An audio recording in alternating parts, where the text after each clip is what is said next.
உனக்கு கொஞ்சம் கூட வெக்கமா இல்ல? அது சரி, என்னமோ வரவே மாட்டேன்னு பெருசா பேசுன.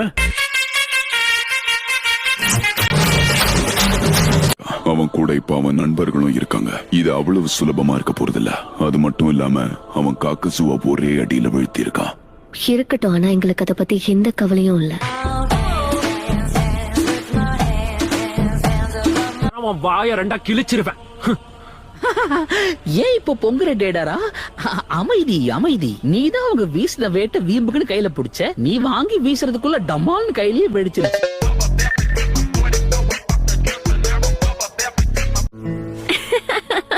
நான் சொன்னேன்ல, நான் ஜெயிச்சு நீ தோத்தனா மரத்துக்குன்ன கட்டி என்கிட்ட இருந்து தள்ளியே இருக்கணும். போதும், சும்மா இரு.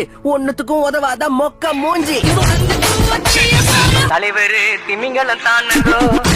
போனவ ஒரேடியா போயிட்டா போல. நான் போய் பாத்துட்டு வரேன்.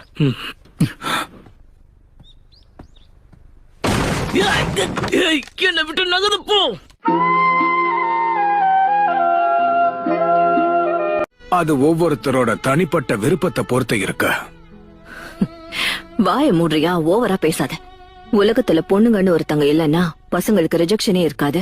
என்ன இன்னைக்கு கரெக்டா பேசுற? என்னப்பா இவன்? நினைச்ச மாதிரியே தப்பிச்சிட்டான். வாய மூடு. ஒரு பெரிய புரட்சியாளனுக்கு வழிகாட்டினதா நினைச்சு என்ன பாராட்டுவாங்கல்ல. நீ புரட்சியாளனோ வழிகாட்டியோ யாரா வேணா இரு, ஆனா இப்ப என்கிட்ட அன்பா பேசு. பேப்பர் கூட பேசுறதை விட உன் கூட பேசுறது நல்லாதான் இருக்கு. மாஸ்டர் ஜிராயா சண்டை போட வந்துட்டல.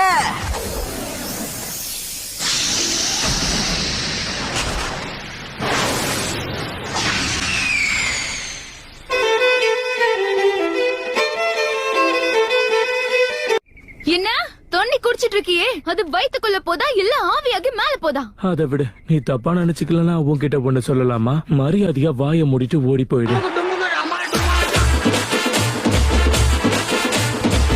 மூஞ்ச ஊருன்னு வச்சிட்டு இருந்தா உன்னை எவன் பாப்பான்? உன்னை பார்த்தா பசங்களை தேடி போற பொண்ணு மாதிரி தான் தெரியுது. ஆனா ஒருத்தனும் உன் பின்னாடி வர மாதிரி தெரியல. அவர் சொன்ன தீர்க்க தரிசனம் நடக்கிற வரைக்கும் இருக்கணும். கொஞ்சம் இருங்க. நான் பலசாலி ஆகணும்னு நினைச்சதே பொண்ணுங்க மத்தியில கொஞ்சம் ஃபேமஸா இருக்கணுங்கிறதுக்கு தான். உங்களை மாதிரி தவளைங்க கிட்ட ஃபேமஸா இருக்கல்ல.